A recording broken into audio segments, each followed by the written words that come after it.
Mobil yang ditumpangi rombongan PJ Bupati Aceh Timur Insinyur Mahyudin Azli dan rombongan mengalami kecelakaan ketika dalam perjalanan dari Aceh Timur menuju Banda Aceh.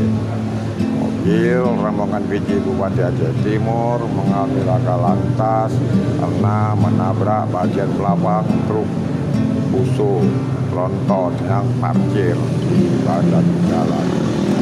Peristiwa itu Bupati Aceh Timur mengalami luka-luka di bagian tangan.